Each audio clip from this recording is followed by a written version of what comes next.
Hey everyone, and welcome back to Small Steps. Today's guest, Shamiqua Holdsclaw, is someone that I am really looking forward to sharing with you. As a kid, I used to always walk into sports stores and I would see the Holdsclaw jersey hanging on the wall. And I never really knew exactly who Shamiqua was, but I knew she was really good at basketball. And I knew that the WNBA was really starting to pick up some notoriety in the world of professional sports. But what no one knew was what Shamiqua was going through behind the scenes. So today's conversation will be all about that part of Shamiqua's life. She'll share her personal story of resilience, as well as a message of the importance of self care, prioritizing mental health, asking for help, and knowing that you are not alone.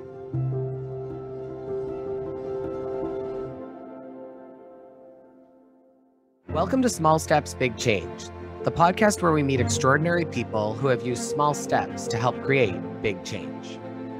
I'm your host, Drew Sullivan. In August of 2020, after years of alcohol and cocaine use, I hit rock bottom. I knew at this moment that I had no choice but to get sober. Through lots of hard work and dedication, I made that a reality. I have to admit, I thought that this would fix everything and that a life filled with happiness would just follow. But sobriety was only the first step for me.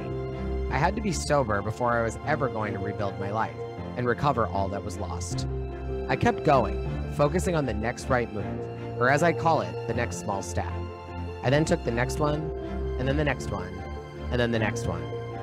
Every day is a journey for me, and I now believe that I'm in the middle of the most beautiful recovery story of all time. What I have learned is that my story has a lot in common with anyone looking to make big changes in their life.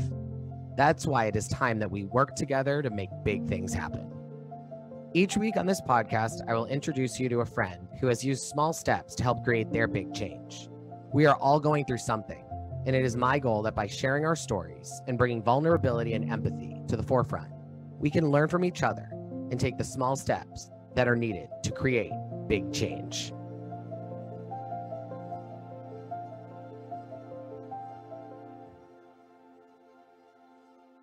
From the rough edge courts of New York City and recruited by Coach Pat Summitt for the University of Tennessee's Lady Vols, Shamiqua Holdsclaw was hailed as the female Michael Jordan, impressing crowds with her artistry, athleticism, and drive. A three-time NCAA champ and #1 draft pick in the WNBA, Holdsclaw seemed destined for a spectacular professional career until her long-suppressed battle with mental disorders emerged to derail her career and threaten her life. Please give a warm welcome to my friend and someone that I'm really looking forward to sharing with you, Shamiqua Holdsclaw.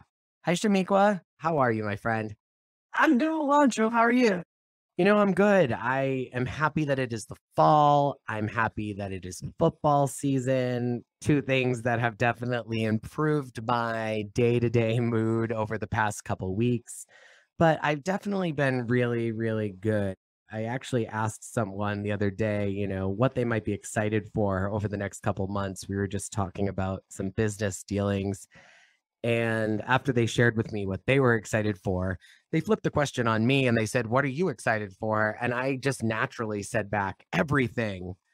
And after I thought about it, at first I was a little embarrassed, I'll say, just because I didn't answer their question whatsoever. But a couple hours later, I thought about it and I said, "Hell yeah." That's the answer I'm so grateful I gave because I am excited about everything. And to look back at where I was and where I'm at now and to be able to know that I'm saying that so authentically is pretty empowering and pretty powerful in general. So thank you for asking. And I really appreciate the time we're going to spend together today. Your story is just really rooted in this idea of overcoming adversity. I feel like so many stages of your life, that has been such a central theme. It's like it's in your blood. And I know your grandmother was your most present adult in your life and really filled the void that your parents had left as they battled addiction. She must be someone who brought a lot of empowerment and motivation to you. Would you share a little bit about her and how her guidance impacted your strength? I'd love to hear about her. Right. My grandmother was very influential and a very important piece of my life. She was a believer. And when I talk to a lot of people nowadays and I tell them about my regimen and my schedule, as far as, my grandmother sending me to school, as soon as I came home, I had to do my homework, well, take off my uniform first, do my homework. Then I was allowed to play. The weekends came. I was heavily involved in church. You know, my grandmother was a believer. She believed in structure and discipline. And she thought, okay, you know, you're not going to just be hanging out in front of the building, getting into bad things. You're not going to go to church. You're going to go to the Boys and Girls Club. So she had us a plan. She understood what it meant for a young person who had, I would say, the trauma early on that I had, you know, dealing with my parents and their struggle with alcoholism. She knew that I needed a solid footing. She knew that I needed a little discipline in my life, and she provided that. But I would say it was tough. And at times I didn't want to hear it because I'm a young person. You know, I think I had all the answers, but what really got me to buy into her was the love. She loved me. She communicated with me. We had dinner together every night. You know, even if I was at a late practice when I came home, she'd wait for me. We talked about our day. She just gave me confidence. She believed in me. She would tell me there's nothing you can do if you put your mind to it. So that was kind of, I guess, moving into my texture of who Shaniqua was. I understood that there was going to be setbacks. She helped at a young age for me to understand that, you know, my parents loved me and they cared about me. They just had addiction issues. And when someone gives you that type of information, even though I was struggling as a young kid because I'm thinking my parents are my superheroes, she gave me that. So that always played out in the back of my mind. You know what? They're going to get better. I just got to get out of my way because I'm hurt. You know, I'm dealing with that pain. And to be honest, it wasn't until, you know, later in my adult life and my grandmother was no longer with us, I would hear that, you know, like, Shaniqua, you gotta forgive your mom. She's your mother. And that gave me the strength to move forth and do so. Thank you for sharing that. I actually lost my final grandparent this past February. I was definitely the closest with this grandparent as well, my Oma. And I've been looking for the right episode or the right conversation to bring her up. And I knew today was going to be the day based on your relationship with your own grandmother, who also has passed, because she was your caregiver and she was the person that filled that parental void when your parents were both dealing with substance. And so I can only imagine how even stronger your relationship was with your grandparent because of that. I know that with mine, we have such special relationships with our grandparents. And I know that my grandmother was someone that always was able to see the humor in things. She was a powerful woman. She was a proud woman. She was strong. She was independent. She knew how to work hard. All things that I feel like I have actually gained from her and that my mother and father instilled in me, but that it was because they were instilled in my mother by her mother as well. And so I totally hear you there when it comes to just the richness of what a grandparent can bring to your life. And, you know, one thing that you said that really caught my attention, and I'd love for you to expand on it, is this idea that your grandmother was pushing you towards having a more open-minded conversation and approach with your own parents and specifically with your mother. Can you share a little bit about that? Right, right. To be completely honest, the time I remember when I was just like, I'm over this. Let's be real, was it was maybe my second year in the league. And I told my grandmother, okay, Coach Summit was on me, like, buy your grandmother a house. Like, where's your grandmother want to move? You have to buy your grandmother a house. And so I'm constantly asking my grandmother, like, do you want to move? And she goes, no, I want to stay with my community because these are the people that I know. These are my friends. And if I move away, I might not have that and feel lonely or whatever because you're out in the world, you know, living your way, doing your thing. So she was like, okay, I have something to ask you. And my mother had been calling me and saying she wanted to talk to me about something serious, but I had no idea what it was. And my grandmother was like, can you just buy your mother a house? I was like, no. I'm like, why? Why would I do that? She really hasn't been there for me, always been you. And I really battled with that. And then finally, like, my grandmother set me down when I actually came back to New York. It was like, Shaniqua, I'm okay. This is your mother. This is who gave birth to you. Please, please do this for me. And so I had to give in, and, I got my mom her first house and everything. And that was a big step in the healing process and the understanding. Yeah, actually, that makes me think now that you've said this, it reminds me of when I came out, when I told my family that I was gay. I had all this pent up energy around the anxiety of being open with the world. And then when I came out, I felt that the world was supposed to move with me. And so I didn't understand why my family was not resistant, but that they needed to catch their breath and they needed to adjust. When I dove into this sober journey and I decided that it was time to remove substance from my life, I remembered how it felt when I came out of the closet and I had taken this big burden off my shoulders and I didn't feel good about myself because I was relying on the reaction of other people to let me know how I was supposed to feel. And so when I decided to go to sobriety and start this new journey, I remembered that I needed to give people around me a moment to adjust, that all of the pain and all of the trauma and all of the memories that they have of my dark time, they're never going to go away. And I need to be comfortable with that. And so I walked into that new part of my life with that in mind. And it definitely made things a lot easier for me as someone that was making big change. Now, I don't, and I've never asked, but I would love to hear how people close to me, how they felt during the early months of my sobriety, because I know that I definitely wanted them to speed up the pace when it came to giving me a second chance, well, more like a 20th chance, but a new opportunity to live a life that was healthy and fulfilling and that was going to impact people. And I definitely had more patience than I did earlier in my life around my sexual orientation, but it's very difficult. And it's really difficult to not think that they are just not believing in you. And so I feel for you because I've been on the other side of it. And, I think that it's all a part of that communication and just being vulnerable with each other to share with each other where we are at that builds that empathy and that brings forward a culture of respect, which allows us to get through these tough times.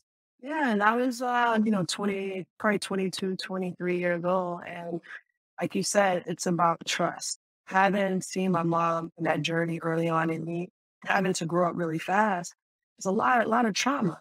She can trigger me really quick, even to this day. And I just try to get her to understand that because I understand that, I used to go to the our team meetings back in the day. And, I've had friends struggle with addiction. You hear things, once an addict, always an addict. And I think the thing that I realized with my mother is just denial. It's always everybody else's fault.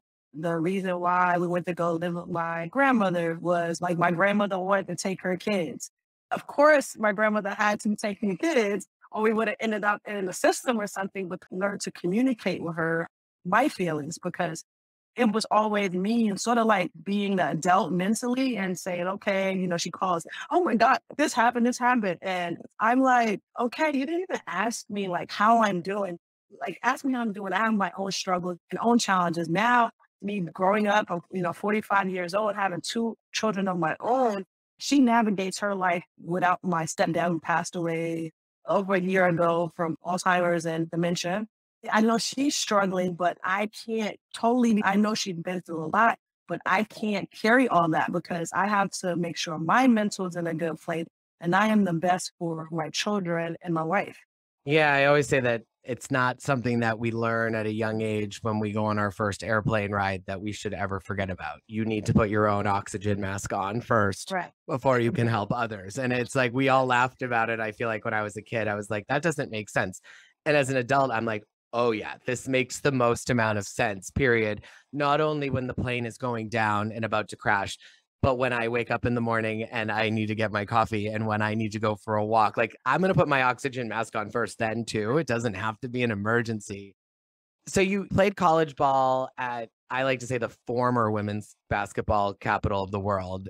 And I actually went to the current and the forever women's basketball capital of the world in Stores at UConn.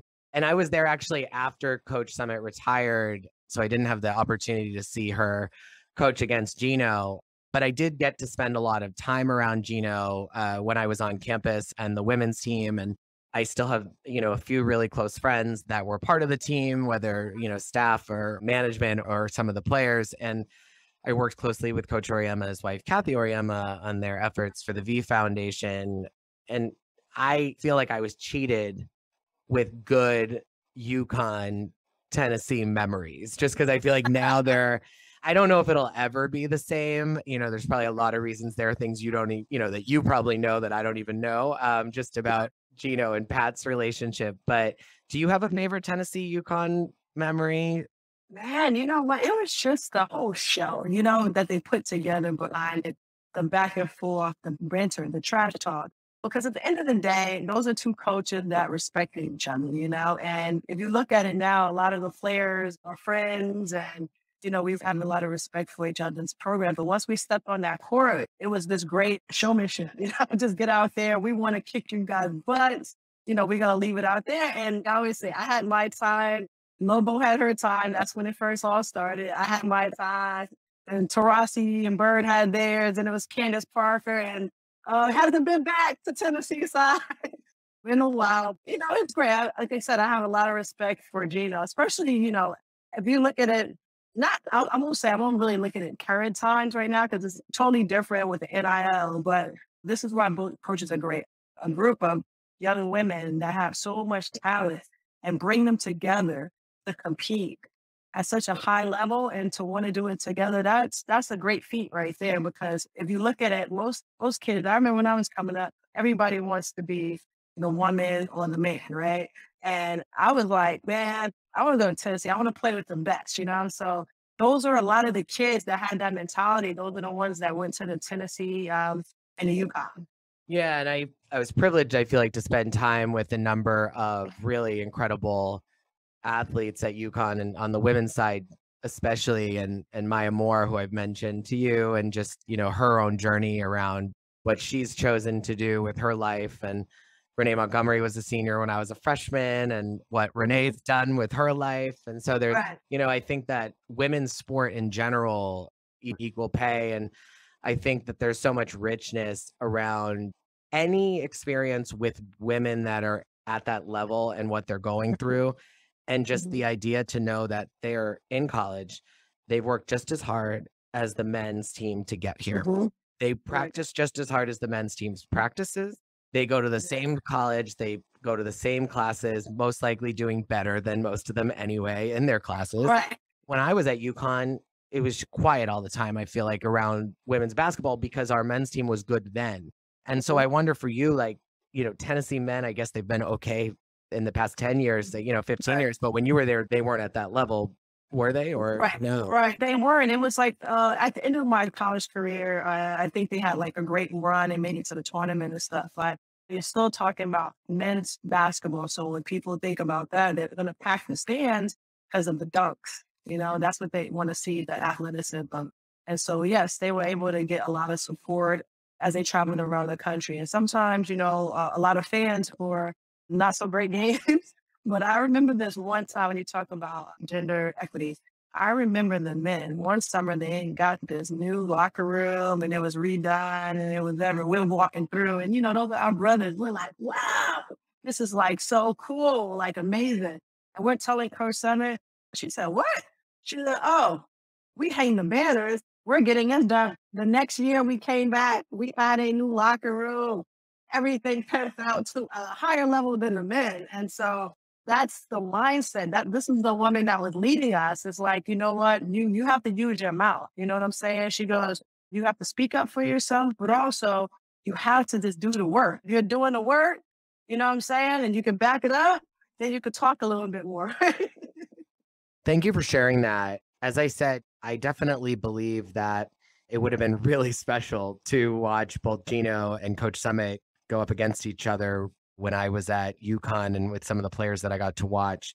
But Coach Summit in general, life was cut way too short because of her Alzheimer's. And so I wonder, and I only can assume that she would have been a big player on your team when it comes to the leadership, would have been beneficial for you through some of your tough times. Yes, and you're right. I was struggling, like even in college. She was there to come guide me early on in my pro career, but for more serious stuff and challenges I was having later in my adult life, that was the same time she was diagnosed. She was still in her right mind when she called me. They're like, Coach Summerson, get to Knoxville, like now. And so I drive up there and I'm embarrassed and I'm ashamed because like psychologically, I'm just in a bad place. I don't even understand what really has like gone on. Man, when I tell you, I just remember being there and I was just like, oh, she's just gonna drive it home. She's gonna get it one bite. Like this is gonna be a tough conversation. I'm nervous. And she says that and she said, Meek, she goes, I'm always worried about you and basically how I just had to like get rid of all the noise, the people around me, and had to realize like who really had my back and invest in those friendships. But she just said, I really believe that you can get to the other side of this, you know what I'm saying? Because you just have so many people pulling at you and you gotta get help. You gotta go to therapy. You have to do the work. You want the results, you gotta do the work. And she was right. I took her advice and I moved back to home to New York for a while, changed my phone number, just really started like investing in therapy and doing the hard work. And it was very uncomfortable, I would say, but I felt like I owed that to myself, but I also owed it to her and to my grandmother because they've always just believed in me. They've always been able to push me or say something to motivate me to want more, to want better. And I think that's what I need. I needed one of those talks. Like I said, it was uncomfortable, but that's when the shift in my life really started happening. You talk a lot about the highs and lows of both your basketball career and your overall life, and that how you've endured those ups and downs of the journey. I feel you so much with that mindset. I feel that I'm a survivor at the end of the day. I feel I'm a cat some days, that I've had 9 lives, and of what you had been doing with your life and what you had been ignoring about yourself. It brought everything to the forefront and it really made you think, oh no, I don't want to live like this. And I don't want my future to be filled with these types of moments. I had that exact same feel in my past because it did take almost 10 months for it to be. And so, my question for you is, can you just tell us a little bit about your rock bottom moment? Because I believe that it really was kind of the foundational base that you used to restart your life. I think for me, it's just being in denial. I was really in denial about like my mental health and also in denial about the way I started masking, those feelings. Certain people turn to certain things.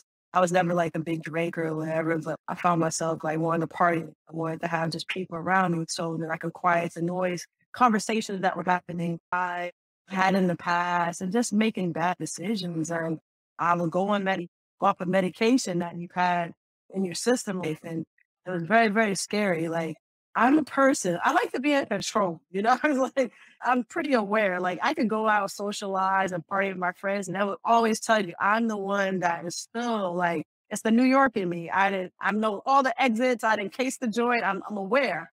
Going through that is not being aware, feeling like floating. I just was not myself.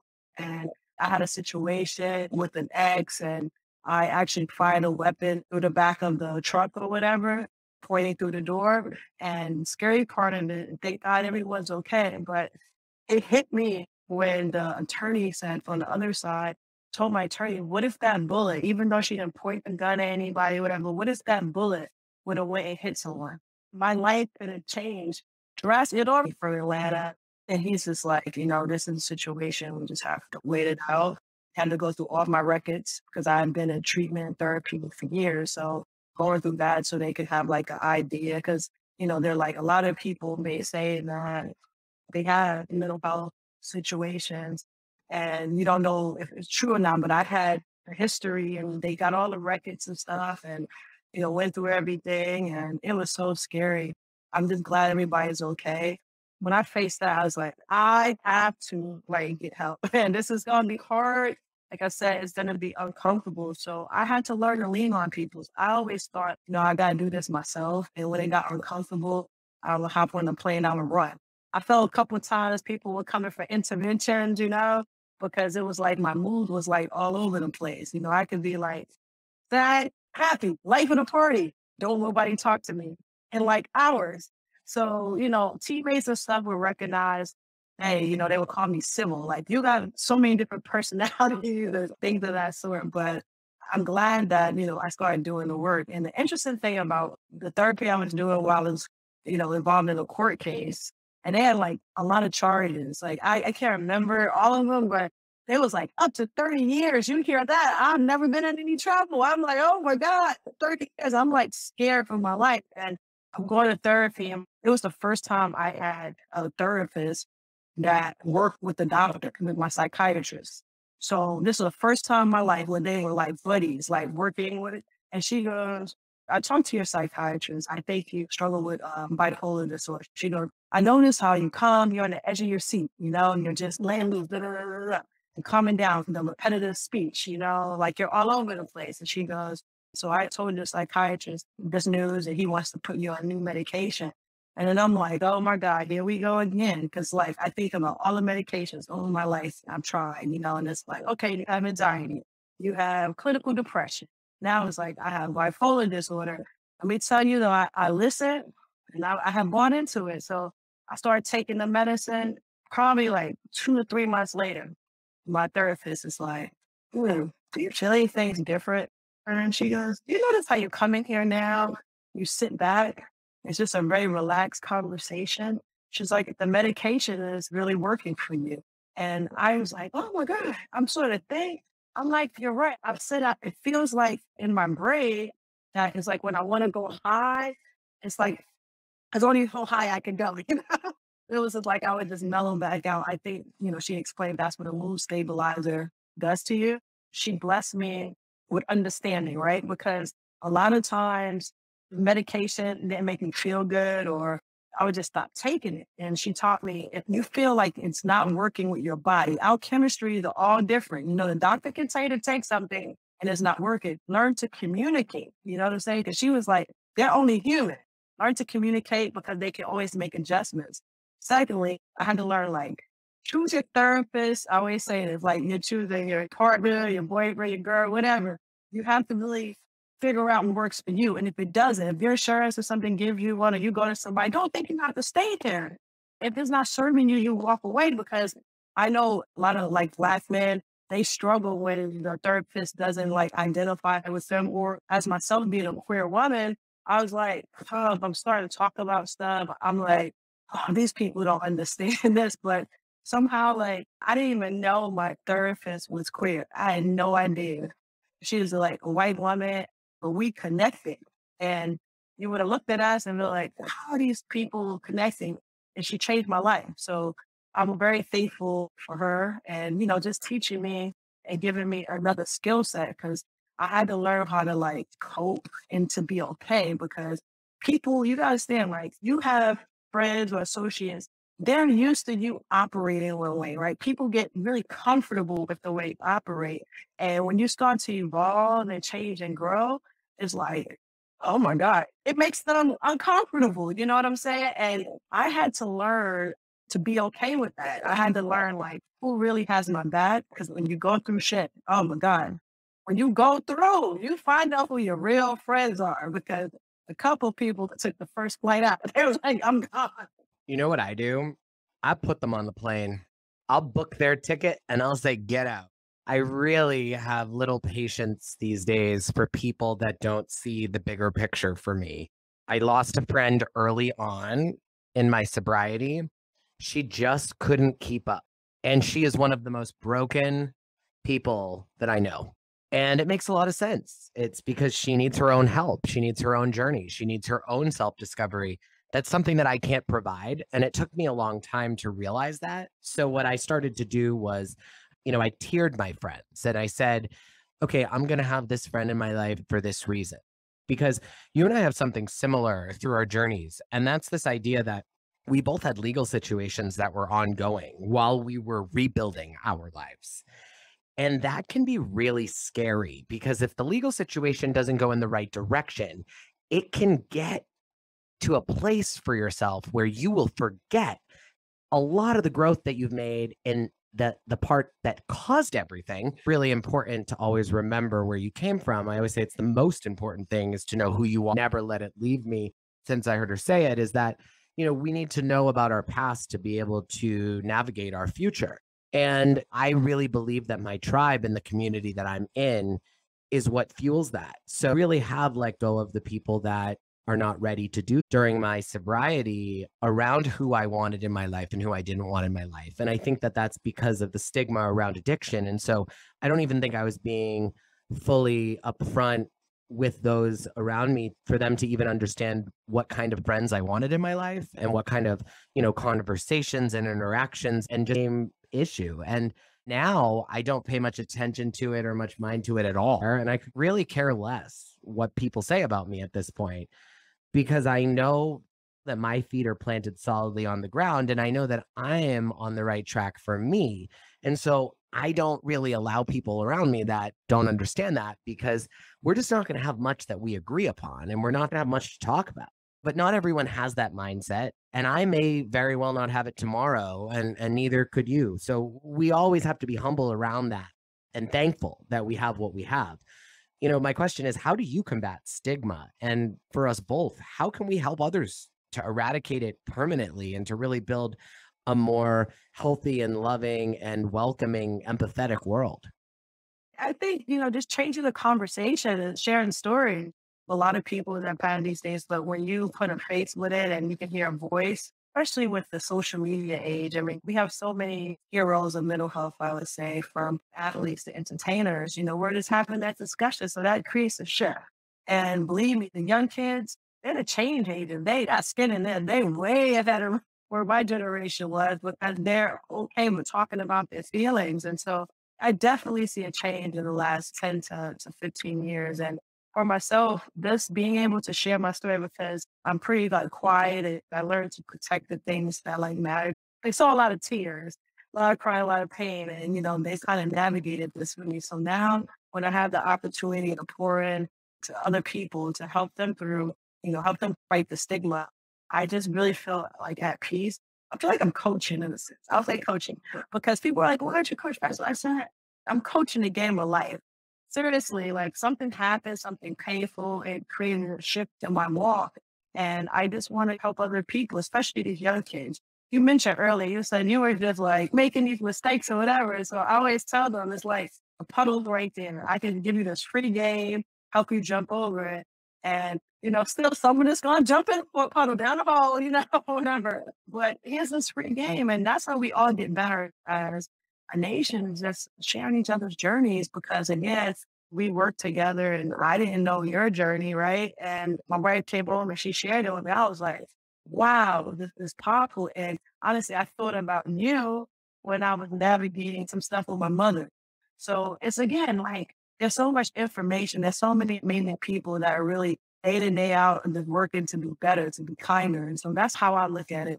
Again, I was always like, all right, a star in sport and things like that. I kind of tell myself in the introvert. This has just brought me out of my shell. Like I just love it. I love people. I love like giving. I like connecting. I like learning. And I just feel like that's created a big change in my work. It's made me feel like full of purpose. Yeah. Do you know Coach P? You must know Coach P. Yeah, Coach P. Yes, yes, Yeah, Coach. I work with her. I'm her agent now for all of her speaking and another incredible story. And I'm sure you guys have so much just that you can talk about being at the level of basketball that you were both at and your story. I had no idea. I went to Duke on to do a program a few years back. And after that, shortly, I had to speak at the ACC Yep. for like the student representative and coaches. And so she came. But while I was there, she had told me about her journey. And again, that's nothing she I feel comfortable sharing that where she, the head coach, because imagine how people would have judged her. They would have been crazy because, the only thing they do is like just talk about the bad in everybody, not trying to, unfortunately, like, how can we help this individual? But my hat goes off to her about owning it, understanding it, and getting the help that's needed and sharing a good message. Yeah, and I feel like it must have been a moment too, like when you learned that for you as a former player to look at someone that's in that coach position. And then for her, in the way for her to feel that she was normal and free. And when she was at practice, and even though there was a lot going on in her head, she could trigger a lot of that in different ways. And I Mhm. feel like she used the team as that outlet. And I feel like with you, you probably look to your coaches in that same way. And so just to see that there was this coach at this high level Mhm. that was going through this really hard time, very similar to your own. And then for her to see that there was this player at this high level that was going, at a similar Mhm. time in their life going through something so similar, I feel like it's where Right. you have that moment of saying that community, when it is authentic and when people are Mhm. able to share their stories authentically, intentionally, Mhm. that's when powerful storytelling helps change lives. And I feel Yes. that those communities are the settings and they're the opportunities that we have when you're part of those strong communities to make that change. I feel like community's been brought up on this podcast in every single conversation Mhm. that we've had. And to a point where my story, I feel like, is rooted in community. I didn't go to rehab. I haven't attended a meeting during this bout with sobriety, which is definitely the longest of my life and hopefully Mhm. forever. They are great tools and support systems, but they really weren't for me. Just weren't because of past experiences, but also just how much I know my job fuels me as a human. And how can you do that when you need to really close off and commit? But community, ooh, I mean, that's been my saving grace and it's my Mhm. religion. I feel Yeah. that. And there's certain groups of people that I'm around and I feel like I'm at church. Like I feel like I am learning and that I am opening up my heart and my soul to a place where Mhm. I am letting go of the day to day and that I'm leaning in to kind of what's possible. I'm in certain communities. How have you utilized community and how important is it to your journey? Oh, it's very important, man. I just got to have that connection with people. And again, I've been doing this, since I retired speaking, doing community work. And so I have young people now that may have had setbacks and struggles. Now they're, went on, they have their own families and stuff, and we still keep in contact. People from all different backgrounds. I mean, people understand some places that I've been to do the work, there's nobody that looks like me.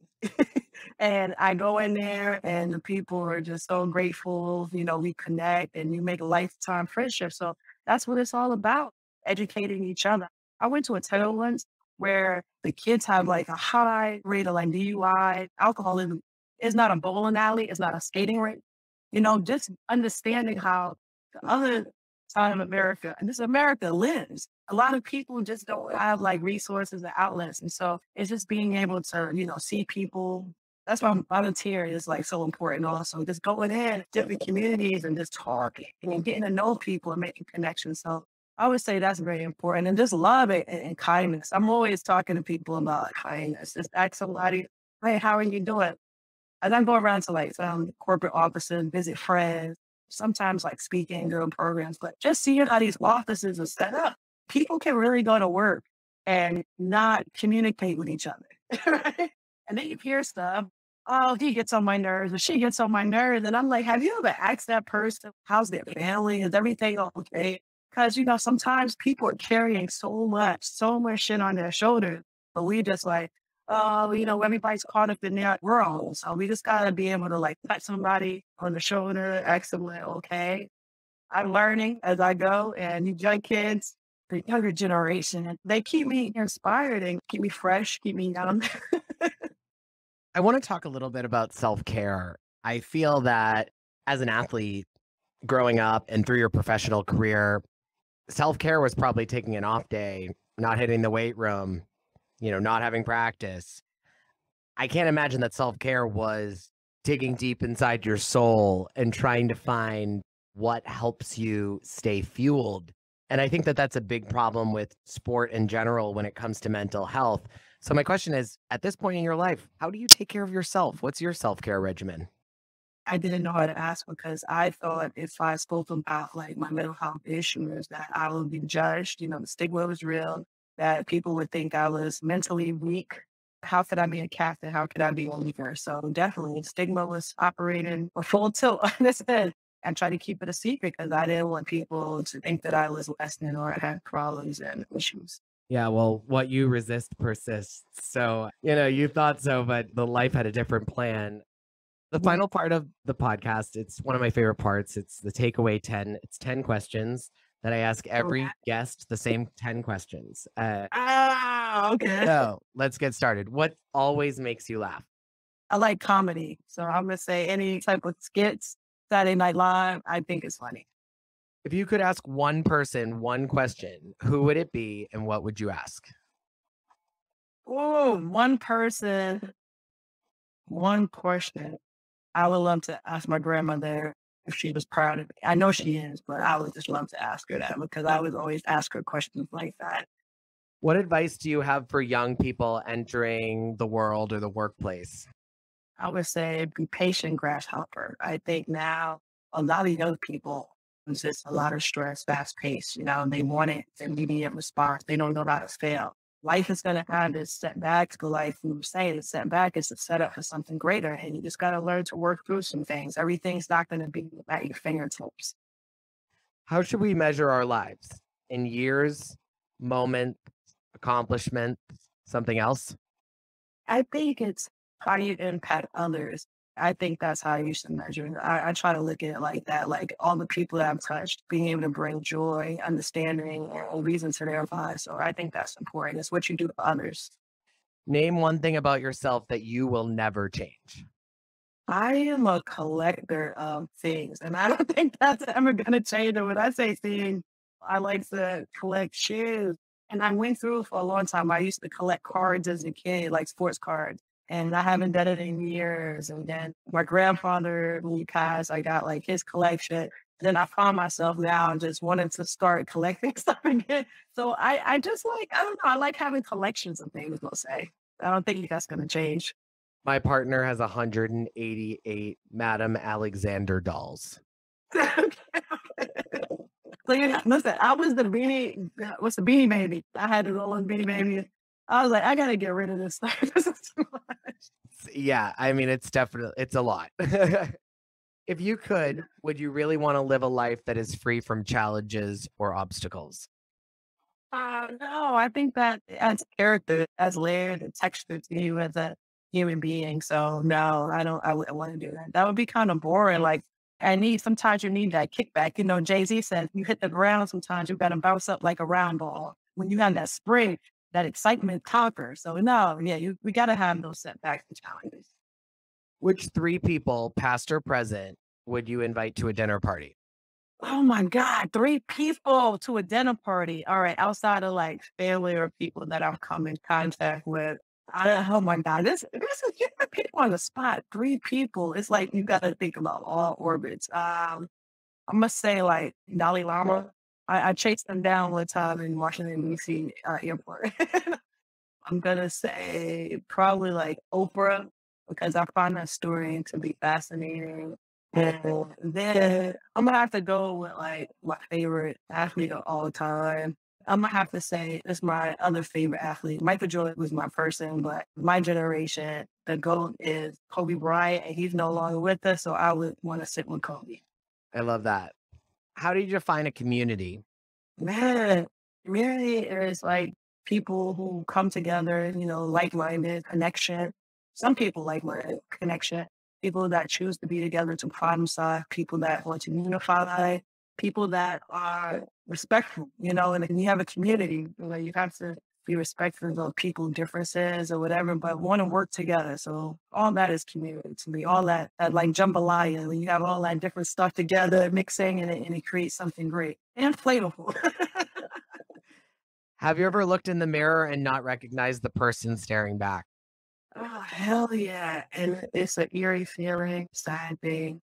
Yeah, man, I used to have to like with myself in the mirror. That's a part of my, I would say, rehabilitation. To say, I used to tell myself all the time, it's okay. You are not perfect. You are not perfect. It's okay. I know tell myself that every morning to get my day started. So I remember looking back a couple of times and like, who the hell is that? But it got better.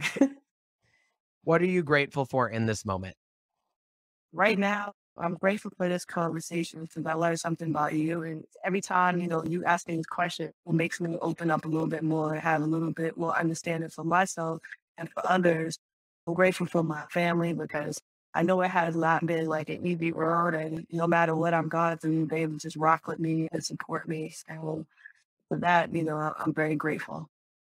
And my health, most of, my health most of all. Piece of wall art last weekend when I was out shopping with my aunt. I think it is fitting to share what it said as a way to close out this episode. Grow through what you go through. That's it, folks. Keep going, and I will talk to you next week. Thank you so much for joining me on this episode of the Small Steps, Big Change podcast. I hope that this episode inspired you to let go of whatever is holding you back and take the first small step. Be sure to subscribe on your favorite podcast platform, follow our YouTube channel, the Small Steps, Big Change podcast, and connect with me on Instagram. Remember, no matter what you are going through, without taking small steps, you are limiting your potential to create big change. So take that first small step today. I promise you that you won't regret it.